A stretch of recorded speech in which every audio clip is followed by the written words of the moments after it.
That's not a comic book. Now that's a comic book. Hi, everyone. Welcome to another episode of Trade Talk. We're talking about Aliens Dead Orbit this time. This is by James Stokoe. I believe that's how you say his name. Apologies if it's wrong.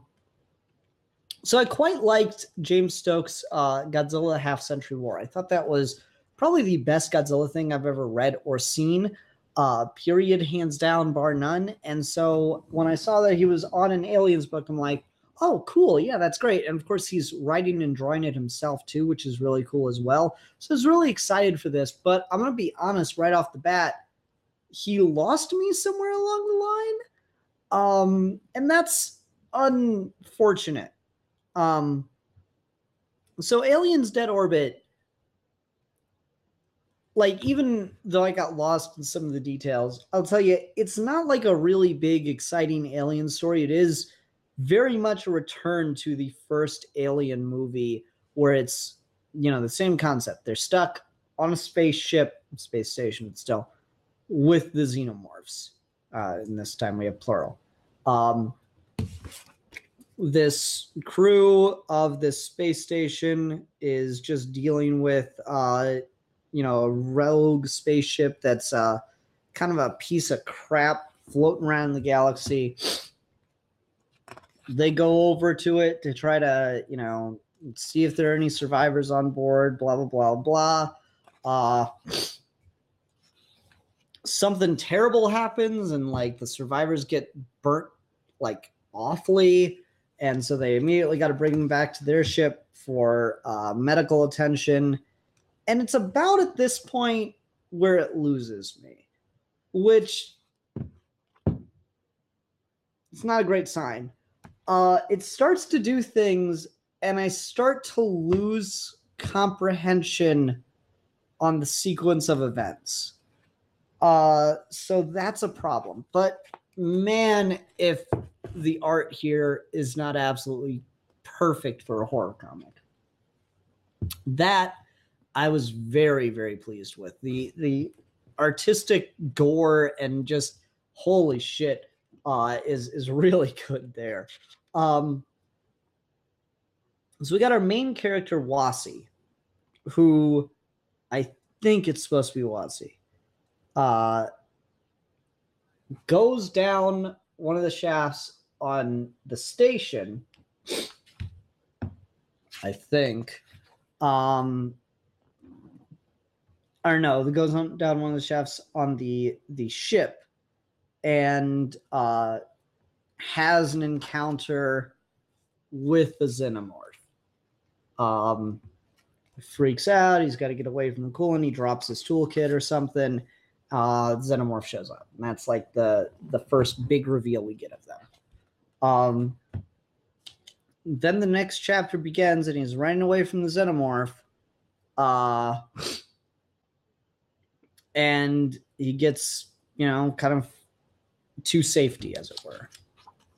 Then the crew tries to figure out what to do about the survivors that are so horrifically mangled. And again, wow, that's really, really freaky to look at. The crew tries to figure out what to do about them. When we realize that they've been infected with chest bursters. So xenomorphs pop out and kind of run off, just like in the first Alien. And then things start to go in a really weird direction. Because I'm pretty sure this is Wasi. And the reason I keep saying I'm pretty sure is because he kind of looks like Rook, and this is where things start to really, really confuse me. So Wasi, I think, goes back to get the medical kit that he dropped, or the parts kit that he dropped. And important art detail in this panel, he straps it to himself, I think with gauze. And then while he's in the middle of doing that, the airlock on the ship breaks, and he barely survives before he can get the bulkhead closed. But due to the loss of pressure, The life support takes a minute to reboot back up, and in that time, he passes out.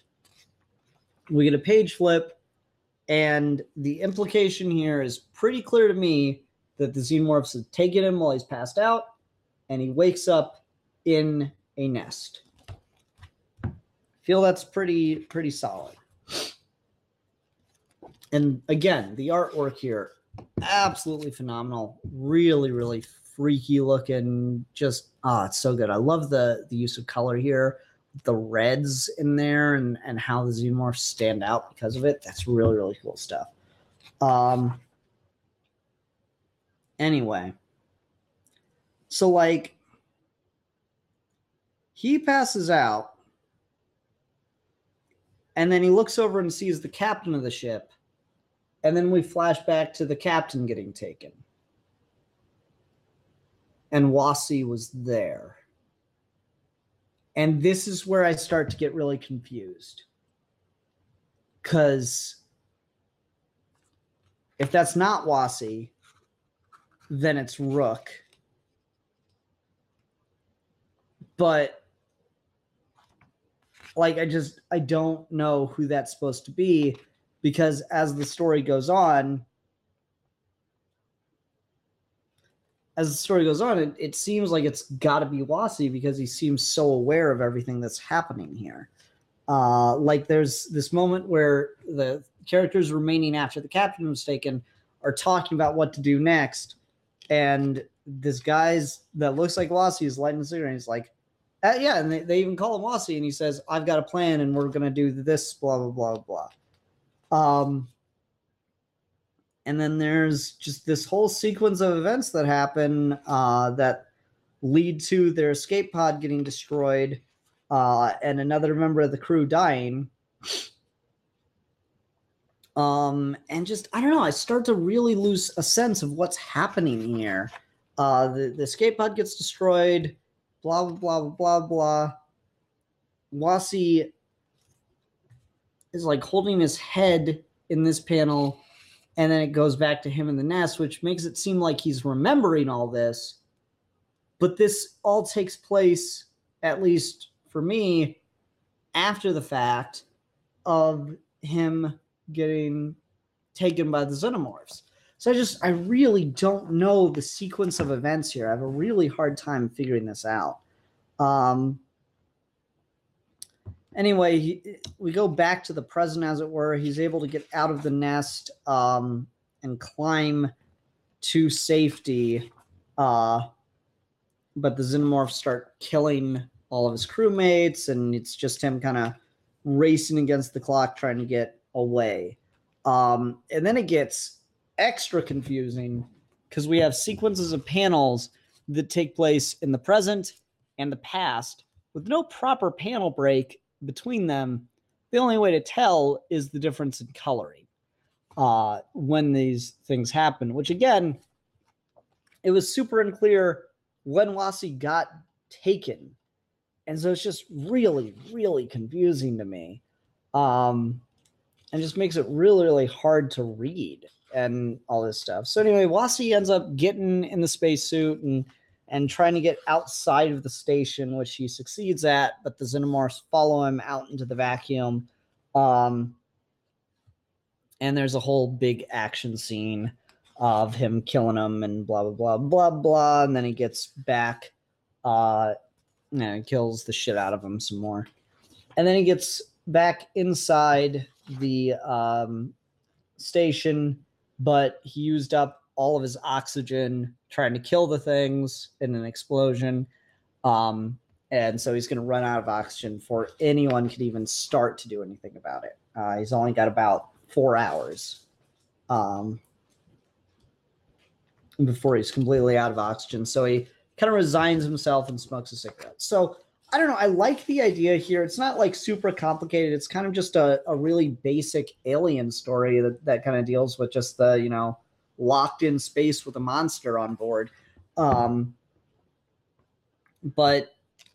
the way this is plotted, the way that the sequence of events are portrayed here just made me have a really, really hard time following what was happening in the book. And so that really disappointed me. And I see like a lot of positive reviews on the back of here. I heard really great things about this. And so I'm not saying that it was all on the part of the book. Maybe I wasn't paying enough attention. Maybe I just didn't get something.